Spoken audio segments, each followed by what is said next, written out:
Everybody, we are here again with another Ramped Careers Daily Update. Per usual, I'm here with my fearless co-founder, Manoj. Manoj, what's going on today?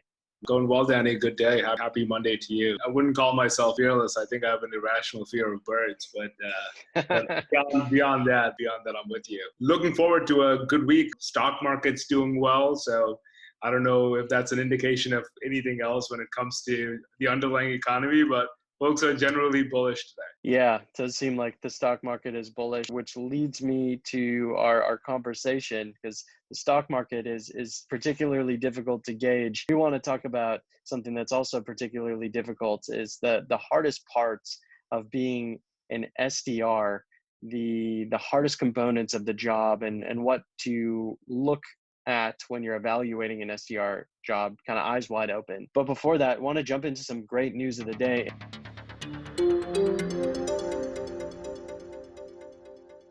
According to pizzamarketplace.com, Domino's Pizza is hiring more than 20,000 positions at their corporate offices and their franchise location.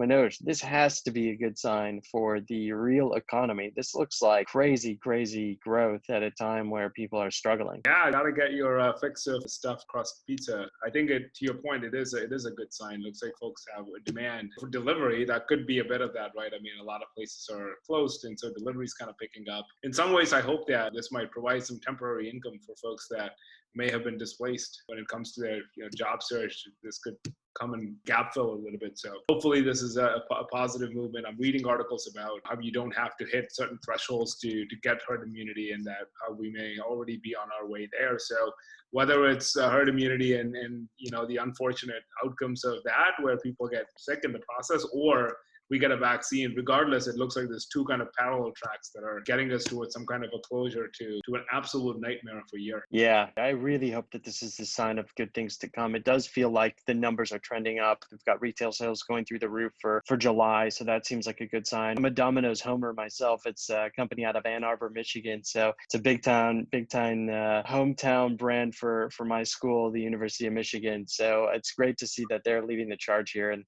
that just makes me happy. So I do love hearing this type of news. So moving on from the news of the day into our core topic, we want to talk about some of the difficult aspects of the SDR job. We've touched on why the SDR job is great and some of the cool things that you can look forward to, but this discussion will be around some of the difficult things. So you're going into this position, eyes wide open, you know what you're getting into, and you can prepare for it. So Manoj, you've seen tons of SDRs work endlessly, tirelessly throughout their careers. What are some of the things that you've noticed that have been particularly difficult for some SDRs? Yeah, it can be a thankless job, Danny, and you know this as well as anyone else, having done this in the past. And quite honestly, you and I are doing a bit of this today, getting ramped up and running. And so at times it can be such a thankless job, right? Unlike other entry-level jobs. Let's say you get into management consulting, or you get into banking or something along those lines, where you get rewarded for process. Unlike those jobs, the toughest thing about being an SDR is you really get rewarded based on outcomes, which is the way it should be, right? I mean, you want anyone that's being compensated for trading their time to be rewarded on outcomes, but this particular role has a bit more of an emphasis on outcomes. Nobody really cares about all of the effort that you put in. A good manager should care, and I hope they do, but generally speaking, it's all about that meeting book, and it's all about whatever outcome-based KPI that you have. But a lot of work goes into that. There may be days where you're spending hours and hours and hours prospecting, but you may not get anything in return that particular day, right? And so that's the challenge with it. It's not linear. It's not even like smooth cyclical process. You'll just have bursts of activity and then bursts of results. Yep. And there's no like one-to-one correlation on a daily hour. That makes it very hard. What else have you kind of seen, having done it yourself and also gotten feedback from all the SDRs you work with? Yeah, I think three things that I see are most difficult for SDRs are in this order. One, it's a grind. You are grinding out there, making calls, sending emails over and over and over again, seemingly endlessly. That's the day to day. There's constant rejection in this role. You're getting hung up on, you're getting sworn at, you are getting no to your face virtually over email, just over and over again. And then competitive nature, I do see this role being a weeder for some people, and they just get into it and think, okay, this isn't for me right off the bat.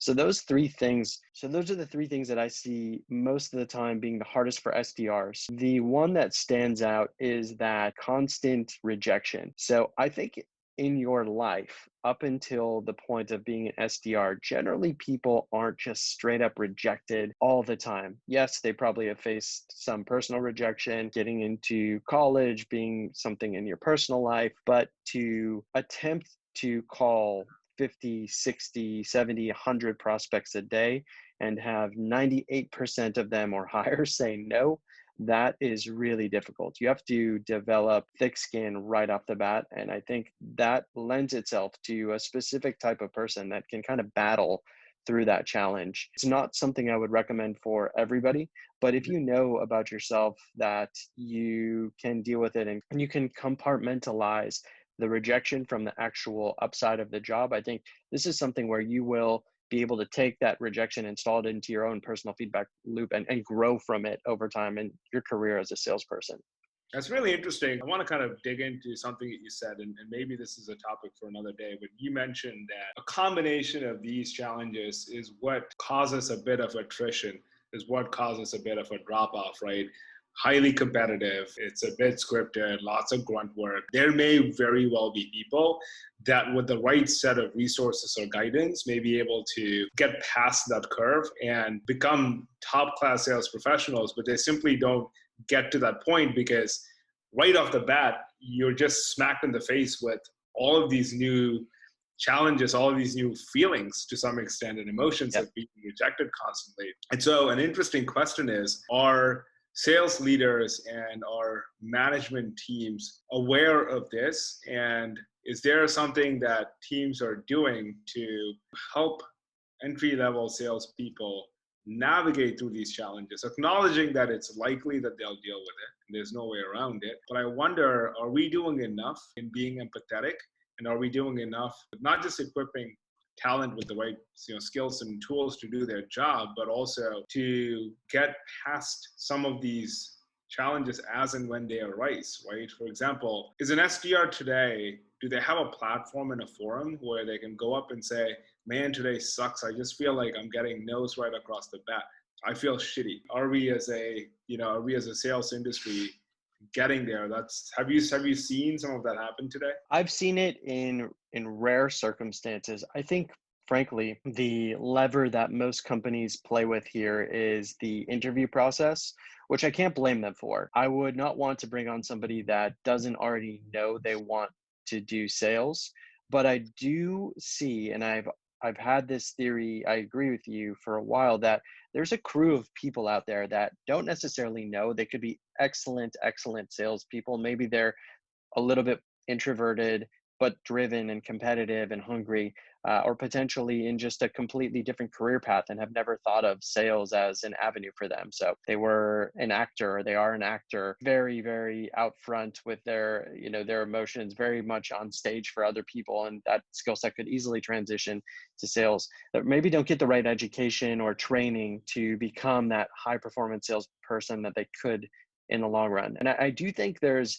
a section of most sales training that's missing on mentality, philosophy, and understanding yourself before you jump into a role where you're going to get pummeled with rejection. So I agree with you completely. I think there's a bit of an up-leveling that could happen in this industry where you do work on the intangibles as much as you work on the scripting, the focus, the dials, the numbers, the metrics. So I think there's a bit lacking there. Yeah, no, I agree with you. And I think that I've seen recently that there are a lot more SDR focused groups. Like I know that SDR Defenders kind of pops up at the top of my mind. I see SDR Nation. There's like new groups that are out there. So I hope that, over the course of the next couple of years, that there's enough, not just training, but also community building that'll help SDRs of today and of the future position themselves for success. But I think I'll sign off there. Good session catching up with you.